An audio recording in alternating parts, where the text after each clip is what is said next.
What up, y'all? Your boy C Money here, coming at you. Last time I heard from me, I was very disgusted of that Cowboys game. I wanted to wait. I said, man, I could do it the night before the opener with the Patriots, opening the night game. I forgot who they play. But I said, man, you know what? Patriots and Steelers, I'm sorry. I said, you know what? After all that went down the last week and a half, especially them trades that happened on Saturday, I gotta get into it. And we're gonna break this shit down. Because I said I was gonna go ahead and do my season predictions and the preview, but we gotta talk about these moves that happened on Saturday. All right.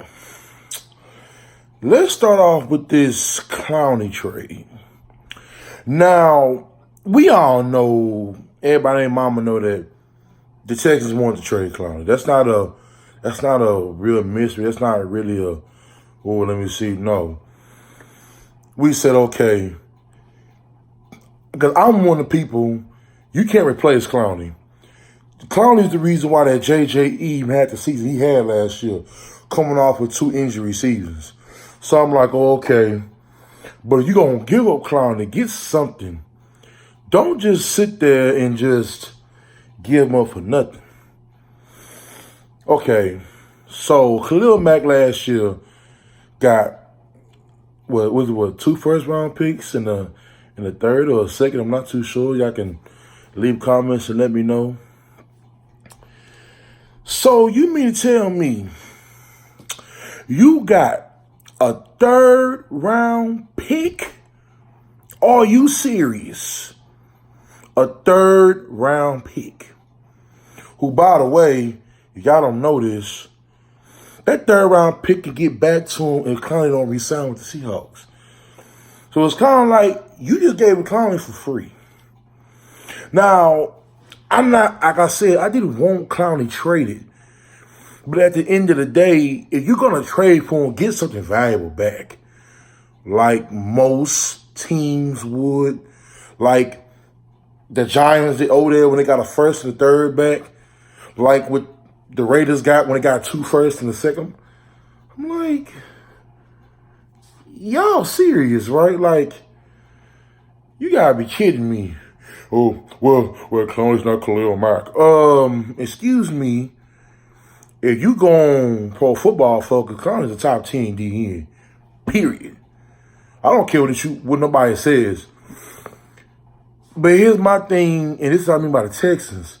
Y'all knew y'all wanted to trade Clowney.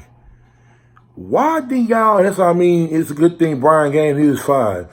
Why didn't y'all trade him prior to the draft? When you could have possibly got a 1st and a 3rd? Because my thing is this, if you're going to trade a player of Clowney's, what's what I'm looking for? You want to trade a player of Clowney's stature, then you need to try to get the most you can. A 3rd-round pick? Now, y'all know how 3rd-round picks work out for Houston, man. That's why I don't get the decisions that goes on, especially when you put Mr. Booty Chin, Mr. Bill O'Brien, as a GM / head coach. What the hell was Cal Burnett thinking on that? And I don't understand. Okay, and I'm gonna get to Laramie Tunsil and the Kenny Stills trade. You could have found the way to keep Clowney. Now, as Mr. Booty Chin Bill O'Brien reported on this press conference today, saying that they couldn't come to an agreement of a payment. Well, no shit, because you want to be a Bill Belichick wannabe, you don't want to pay Clowney. Now, I'm on a record of saying that I didn't want to pay Clowney Khalil Mack type contract, but I don't think Clowney would have got mad if you would have gave him something like 118, 120 with $90 million guaranteed. You sitting up there, I'm like, why wouldn't you? I mean, he deserves that, because if anybody think that J.J. Watt is going to be the same player he was 2012 through 2015, you out your damn mind. That J.J. is gone. JJ ain't nothing more than a goddamn pass rusher. But I said, okay, you're going to get something because I know when you give up a player of that caliber, you don't more likely have to go in the draft. Because even after this Lerman Tunsil and all these trades, I still got the prediction I got, but I'm going to get to that later on. And to me, you got worse on the defensive end. Because first of all, Whitney Mercer, I like Whitney Mercer. I never had an issue with him, but he's a pass rusher. He's not an overall outside linebacker. And you expect Barkevius Mingo, a dude that had been on 5 teams in 4 years, a dude who more than likely gonna ride the bench, just to let y'all know that. And you hoping a 6th-round pick from last year and Jacob Martin is gonna do something? Like, I don't understand the decisions that go on with this Texas organization. Like, we talked about it, the A.J. Bouye. You knew Bouye was the hottest corner on the market. And the report was you gave him like 50, 52 million. Y'all don't see the pattern here with this. So Oakland gave Trent Brown 68 million. And the Jaguars gave Bouye 68 million. What is with this Texas where we're going to come with 50, 40 type stuff? Y'all have to, and y'all got money. You have to open the market. You have to play the market. You should have paid Bouye because, to me, y'all know Lonnie Johnson ain't going to play this year like that. So you should have sat there and you should have paid Bouye that $68 million. I mean, the dude is still a top 12, top 13 corner in the NFL. Top 6, top 7, depending on however you want to rank Bouye as a corner. And you let that go because you believed in Kevin Johnson, who's no longer on the team. And you believe, and y'all know my nickname, Jonathan Joseph, Mr. A.K.A. Mr. Grandpa Joe. I'm not understanding this team when it comes to certain contracts and certain players. Because if he that dude, because I was the great Hall of Famer Bill Polian, who used to run the Colts, said something. Every team has 9 players who they build around. Now, you're not going to be able to keep everybody every year because when people get good, other teams want to show players. I'm not denying that. But at the same time, when you got a cornerstone player for every position on the field, whether it's cornerback, whether it's safety, whether it's a linebacker, whether it's D-line or DT or any other position on the field, you have a cornerstone player. You knew for sure in Seattle you had Bobby Wagner. You knew you had Cam Chancellor. You knew you had Earl Thomas. You knew you had Michael Bennett. You knew you had Bobby Wagner. You knew you had cornerstone players on that defense. You couldn't keep everybody. We know that. We didn't see 5, 6 players from that defense move on to other teams. Maybe not really do that well like that, but gotta get my point. Seattle was a full throttle team for 3 whole years. And I think if they don't lose that Super Bowl against the Patriots, they still together right now. They'll probably be in their early 30s, but who cares? They accomplished the goal, and that's to get to win a Super Bowl, get the Super Bowl, or have a chance to win multiple Super Bowls. So now shout out to my boy Spit, some sauce. He said an F-. I don't even think he deserves a grade. I just think he deserves a big fat 0 because it's like you sat there and you gave Clowney away for a 3rd-round pick and 2 bench players. What's the odds, y'all, that Jacob Martin gonna play? Maybe. Because Brandon Scarlett got an extension, so what that tells me that he's going to get a shot at pass rushing. Now, maybe mid-season, Bill O'Brien, Rumor Cornell might put him in, try him out, but y'all know the real. Brandon Scarlett's going to get most of that work. Now, can that run defense be better? I don't think so, because I think it's going to take a huge drop-off. Now, unless Whitney Mercer's players like 2015 Whitney Mercer's, and even then, I don't think it's not going to have the impact that Clowney had because you're not playing a mediocre schedule this year. You're playing elite teams this year. You're not playing no bad schedule this year like you did last year.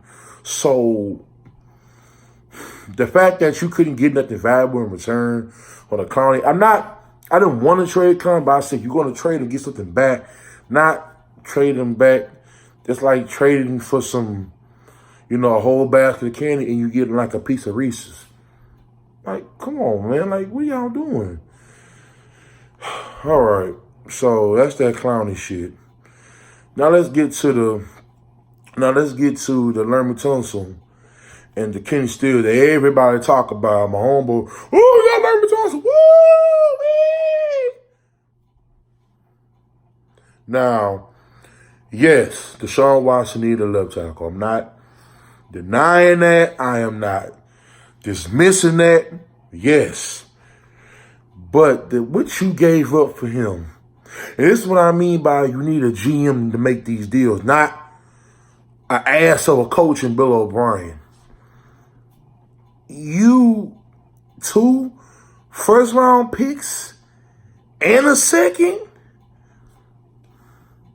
In 2021, you're not going to have a pick into the 3rd round. And my whole thing is this. Now, if you say you got Lermy Tunsil for a 1st and a 3rd, okay, maybe one of them years you're going to lose the 1st round pick. Because, believe it or not, Bill O'Brien, even though y'all know how I feel about Bill O'Brien, but he did mention something. A left tackle is hard to find. I'm not denying that. But you give up a king's ransom. And and I'm going to get to this later on. Let's say you go 6-10 or 7-9. Or you miss the playoffs and you have a top 10 pick. You get me? More than likely, like the Jaguars did, they drafted a pass rusher in the top 10. You don't even have, because y'all know this with pass rushers, the best 2-3 pass rushers in every draft is always gone between the 1st and the 15th or the 18th pick. So the fact that Texans don't even have a 1st round pick, like, you fucked. Like, it's like, come on, man. Like, you sitting up there and you have a golden opportunity to keep clowning and make this Lermy Tunsil. Because when I saw that Lermy Tunsil and Kenny Steele's trade, I was like, okay, I know they're going to give some draft picks, so let's see. These fools gave up 2 firsts and a second.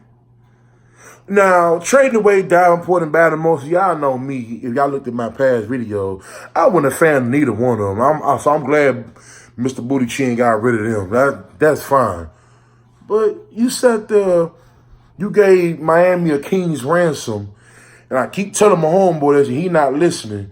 It's not about trading for Lermy Tunsil. I give that a B+, because clearly you needed a left tackle. I'm not denying that.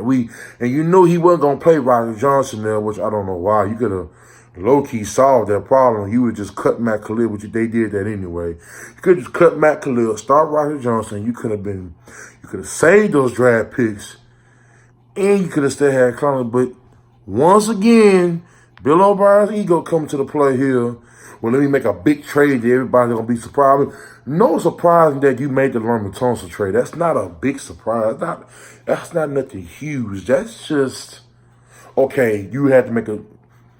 And nobody even denying the trade. I don't think nobody even... But is Lermy Tunsil going to change life? Because look, they say he's a top 5, top 10 tackle on PFL. But it's like, is he really going to make a big, big, big difference? Like, I hope he's Joe Thomas. I hope he's Tyron Smith. I hope he's young Dwayne Brown. I really hope so. Because the thing what you're going to run into, because basically what Mr. Bill O'Brien did, he made a big-ass gamble. You're basically banking on the fact that, if you get to an AFC Championship or a Super Bowl, then it don't matter. But let's say they go one and done again in the playoffs. He get fired. We got a brand new coach and a brand new GM. They gonna come in. You ain't got no 1st round pick. You ain't got no the next 2 years. You ain't got a 1st round pick.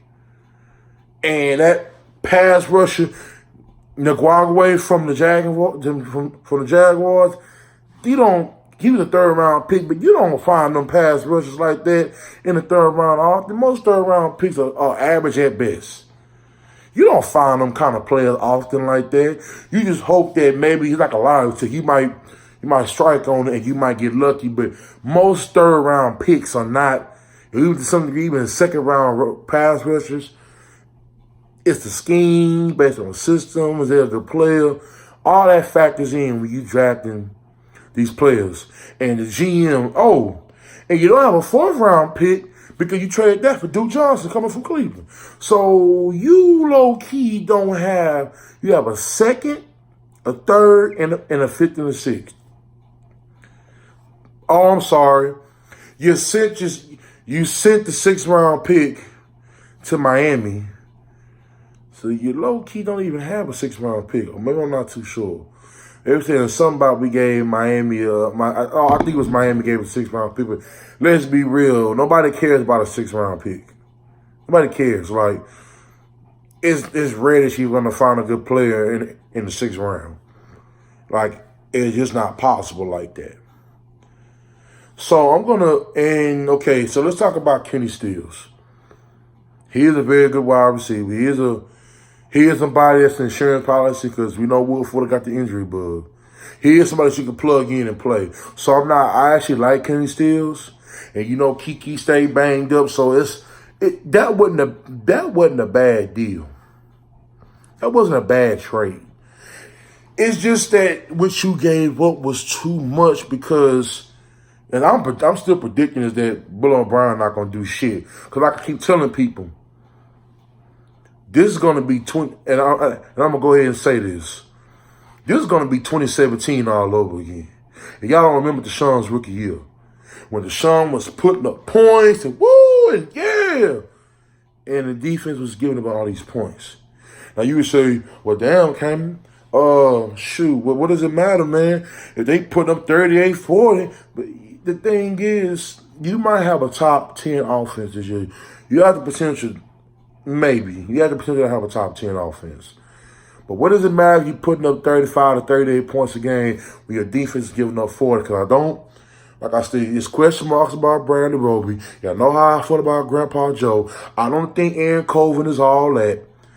Deshaun Gibson, you really don't know because you want to say he's going to be a good addition.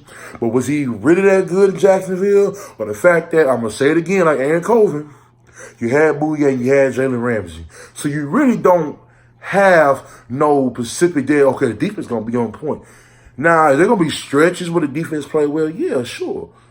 But you don't know that because you're going against elite teams all season. And you're not going to, and hold on, with Clowney, and what people don't realize with the Clowney trade, Clowney was the reason why JJ had a bounce back year last year. Oh, but JJ had 14 sacks. Like, yeah, you're right. A lot of that because JJ was singled up. And y'all go look at the tape. See, y'all want to question me. JJ is not the same player he was in 2012 through 2015. He's not. I don't care what y'all say. He's not the same player no more. JJ's not going to play 70 snaps. More like 35, 40. Maybe you can crack 45. It's an important game. But them days of JJ playing 70 plays and he just wrecking shop all game, them days are over. He is a pass rusher. That's what he is. That's what he's going to be the next 5, 6 years before he retires. And now, can McKinney and Cunningham make up for Clowney's absence? Because I don't care what nobody say. Offensive coordinators fear Clowney. They say, God damn, and this dude can wreck a game. Yes, we get it. He never cracked 10+ sacks. Y'all remember last year, 2 of them sacks got negated, so he would have had like 11.5 to 12 sacks last year. And honestly, y'all, I'm not saying this because I'm a Clowney supporter, which I am, but I never said that Clowney was the best pass rusher. I never said that. But goddamn, can y'all put some of that on Romeo Crennel and Bill O'Brien? What was the thing they said when he got drafted? They wanted him to play the Willie McGinnis role. If y'all recall, Willie McGinnis was 250 pounds at 6'3", 6'4". He was slim. He's a husky now because he's older, but in his day, he was slim and muscular. Clowney is 6'6", damn near 6'7", at 275, 80 pounds. The man is a pure DN. If you wanted this hybrid pass rusher linebacker, you should have drafted Khalil Mack, which if anybody know me, prior to that draft, I said, if you want this Willie McGinnis role, then you should have drafted Khalil Mack, not Clowney. Clowney was a pure 4-3 DN in high school and in college. Well, he's freakishly athletic. What does that mean? Because he's athletic. He's young. He's supposed to be freakishly athletic. Let the man put his hand in the dirt and rush. Oh, but no. We sat there, because JJ, he couldn't play inside. And I've been telling y'all this. JJ does not play technique football. He never has. He freelances. So it's like, well, okay, well, JJ make a play. So because JJ made plays over the years, nobody ever noticed it. I tell my homeboys all the time, JJ does not play technique football. Yes, he has good hand movement. He has very good contain. But y'all watch JJ many plays. How many times y'all watch JJ Watt sit there and rush the field and the running back run right past him? He doesn't play a good Simon football. And hold on, y'all remember this.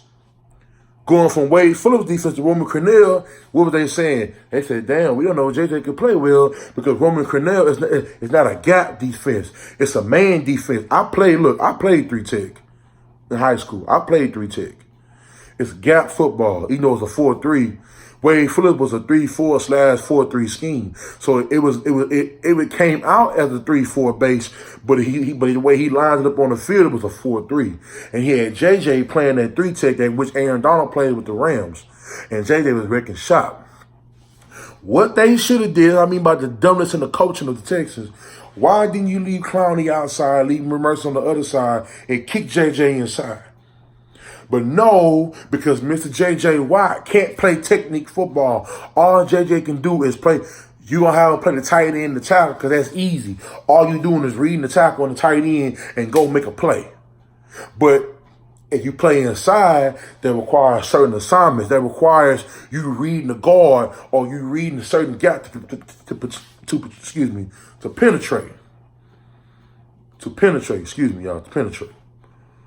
That's what I'm talking about. So because they wanted to save JJ, you put Clowney, this blitzing linebacker, playing the flat, backing off. I'm like, what are y'all doing? That man is not a fucking linebacker. That man is a DN, hand in the dirt, shoot the field, make a play. And say what you want to. The David Clowney dominated games. I don't care what nobody say when it came to Khalil Mack. Khalil Mack get all sack numbers. I'm not denying that Khalil Mack is a great talent. I said that prior to the draft, he was coming out of Buffalo. I knew what Khalil Mack represented. But don't tell me no goddamn he better than Clowney. Khalil Mack dominated 2 football games. He dominated a game against Brock Osweiler when he was playing for them, when Khalil Mack was playing for Oakland, against a right tackle who not in the league no more. When he had the 5 sacks and a half of a football game against the Green Bay Packers on Sunday night. A half. Because in the second half, he didn't do squat. He had that fumble and a run back touchdown. A half. Khalil Mack is a stat stuffer. Yes, I'm not denying that. Does he deserve that 145 with 98 guarantee? Yeah, most definitely. Heck yeah. But don't tell me Clowney don't deserve at least half of that. 120, 118, with these 88 guaranteed. He don't deserve that, but and watch what I tell y'all, Clowney gonna get about 12, 13 sacks this year. Even if he only get 10 or 12. They just upgraded from Frank Clark to the Davian Clowney, because Frank Clark went to Kansas City. I guarantee you Clowney gonna make that defense instant contenders. And that's what I'm saying. Like, I'm looking like, come on, y'all. You got to be kidding me here with this crap. That Clowney don't deserve to get paid. And here's the thing. Him and Bill O'Brien had friction. My thing is this. I go to work every day, y'all. And there's people who I don't like. But here's the thing. I'm not going to stop there for letting me making my money. You know Clowney. Now, you could have got the Laramie Tunsil and kept Clowney. Man, now you talking. Even though it's a tough schedule, I like your chances. I don't like your chances. Yeah, you got a left tackle for the next 5 to 10 years. I'm not knocking that. But you don't have another bona fide DN because y'all, JJ is getting old. Can he still make plays? Can JJ still make a run still? But JJ not that player. I'm going to say it again. JJ is not that player he was through 2012 through 2015. He's not that player no more. If anybody still think that, y'all stupid. Y'all almost don't watch football. Like, JJ Watt is not that same player. He is a premier good pass rusher. But that's all he is. He's not an overall player like he was before. So I'm going to give that Tunsil and Kenny Stills trade a B+. It would get an A only because what they gave up for him, but I'm going to give it a B+. Now, the trade Martinez ranking for Carlos Hyde trade, I'm going to give that another B. Only because I can't give it an A because I ain't like Carlos Hyde as a premier running back, but he is a good speed person.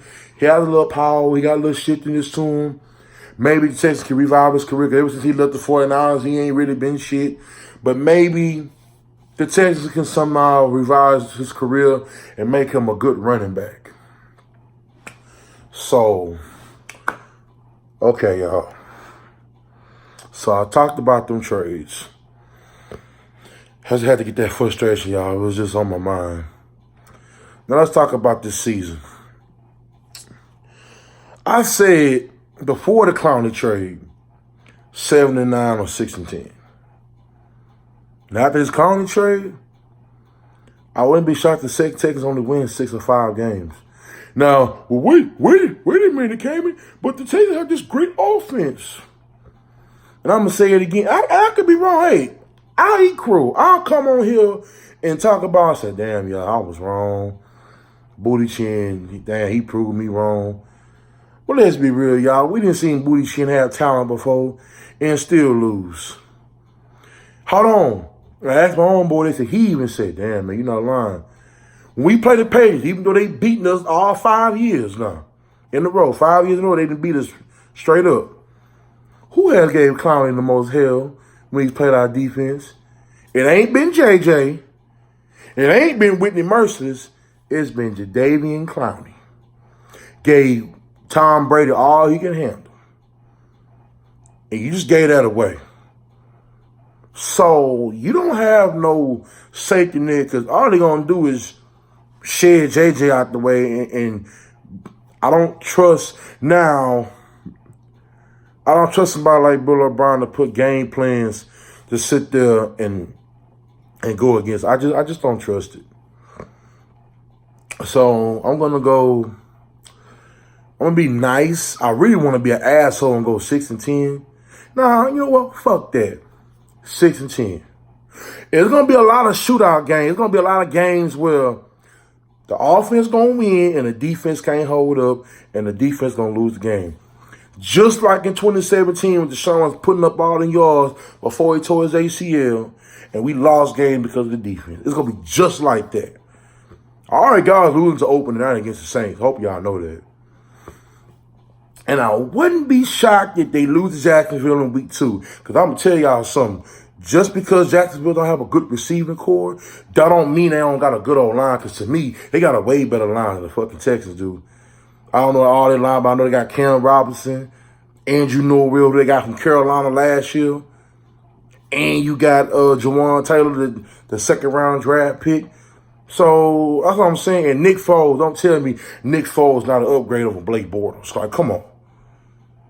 Then you got the Chargers in week 3. Nah, Derwin James not playing because he got a big injury. But what does that mean? And maybe Melvin Gordon might not play, but it's a possibility that he might come back. See, that's what I'm talking about. You got a left tackle. And do I believe that Deshaun and that offense can put up points? But I don't like Booty Chin's play calling. Because now, to Bill O'Brien's credit, when Will Fuller gets hurt, it kind of stalls the offense because DeAndre's not really an Odell or Julio Antonio. He don't take top off defense. He's a possession receiver. I mean, that's what he always been. That's what he always gonna be. So it's a pot. So you need Will. So getting Kenny Stills was a good pickup because I mean, this is really y'all. Will Fuller, much as I want the man to be healthy, the man might get nicked up, but you got Kenny Stills right there. So that's not a. But we gonna see. Because you got Tim Kelly, his office, who he promoted, who used to be the tight ends coach. But we'll see, because everybody got to start somewhere. Let's see how he does the play. Let's see how much Bill O'Brien does the play calling between him and Tim Kelly, because that's going to decide the season. Because y'all know when it comes to play calling, to me, Bill O'Brien is the best play caller in the world. Or he can be, but Bill O'Brien's the type of person where if I see something working, I'm going to keep doing it. He'll sit there and do it and say, well, let me be a genius and switch it up instead of just keep on doing the things that work. Like, I don't understand that. When something's working, keep doing it. When the Patriots are moving the ball and they killing you with the run game, what they do, they bam, bam, bam, touchdown. Or when Brady killing you with the crossing route element, well, boom, boom, boom. But no, we don't do that. Mr. Bill O'Brien, he'll do something that work. Let me try something like. Oh, and shout out to my boy Wink, Third Coast Sports. Check him out. He said something months ago. I said, damn, I agree with that. The man overthinks games for no reason. Now, and that's what they always say, y'all. You never appreciate till something is gone. But don't y'all boys miss Kubiak? I mean, Kubiak, the only problem with Kubiak was he stuck with Matt Schaub too long. And I was one of the biggest Matt Schaub supporters. But after a while, it was like, come on, Kubiak, really? We had Kubiak with Deshaun Watson and this skill set of players and this offense with Kubiak, Super Bowl on the real. Not this Bill O'Brien shit that he trying to bring from the Patriots and I'm trying to make a complicated offense type shit. No.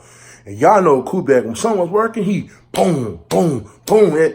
We just had Matt Schaub, a quarterback, and he was limited.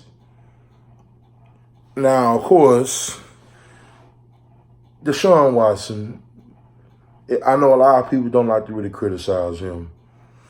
Shout out to my man, Pat D-Stat. Y'all, he a Houston reporter. Check him out, YouTube.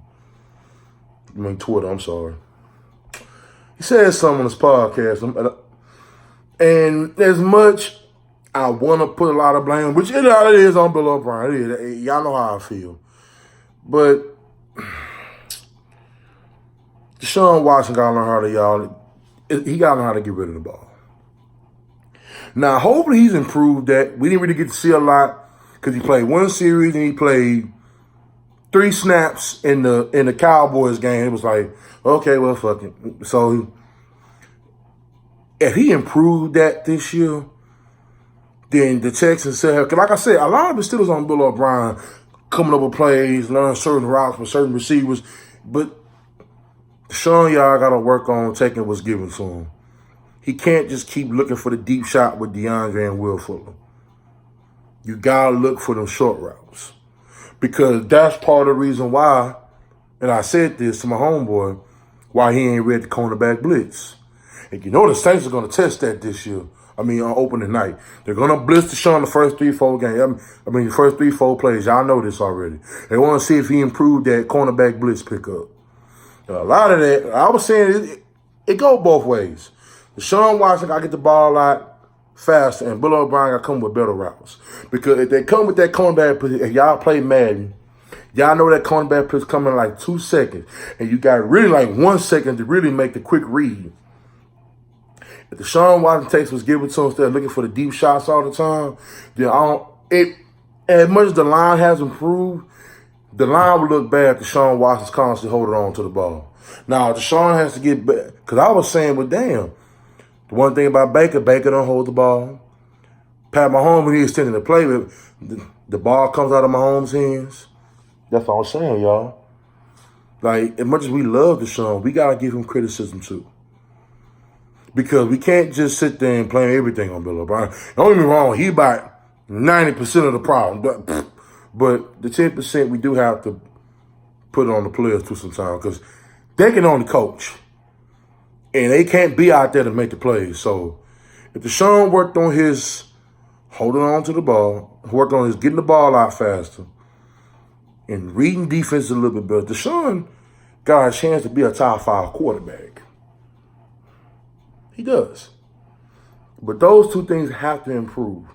Making quick reads and getting the ball off. And read three things. And reading the cornerback blitz and the slot. If you improve that, then I think you'll be all right. I think the offense will take another step. That'll be the next step into Deshaun Watson, even though he's in year 3. That would be the next step into Deshaun Watson game. So, I'm going to go 6-10, y'all. I ain't like, but we just got to learn to tunnel me. It's going to be a lot of games. And I will come on this. If we are like 9-2, or like 8-4, like 7-3, if we are that after 10 games, because I'm gonna react after every game, after every game. If we are that after 10 games, I will personally come on here and say, Bill O'Brien, I'm sorry. I apologize, bro. I apologize. And I told my homeboy this. I said, if Bill O'Brien go 11-5 with this schedule, I said, man, honestly, y'all, I said, I can't talk about that, man.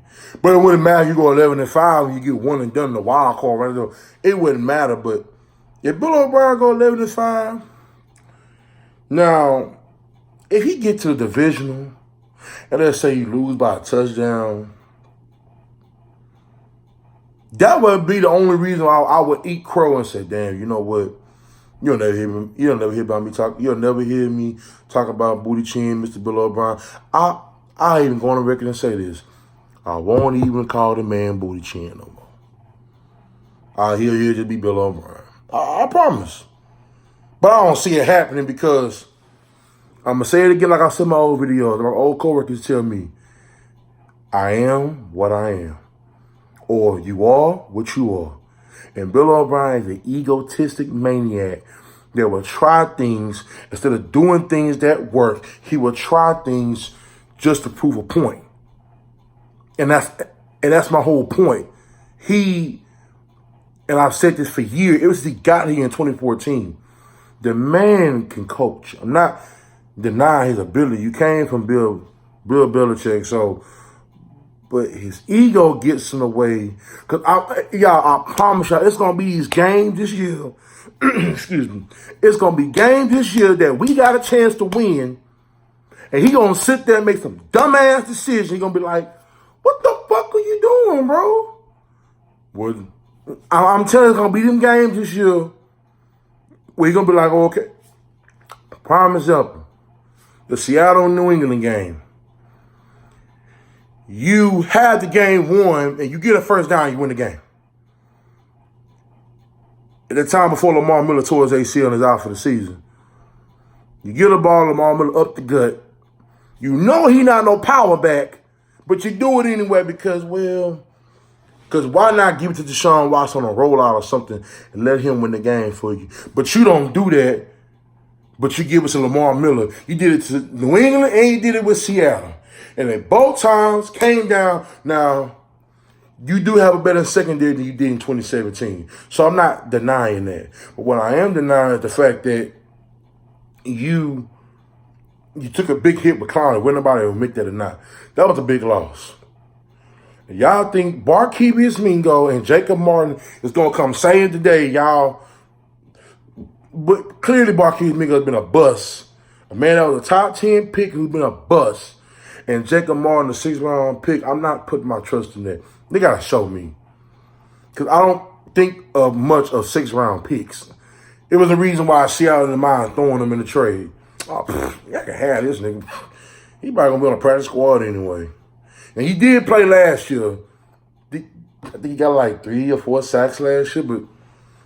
And Mr. Bill O'Brien here talking about he has a lot of potential. Is that what you're selling to us, Bill O'Brien? A dude has potential? You know you're not going to play him. You're only going to play him if Bradley Scarlett or somebody get injured and you don't have no choice.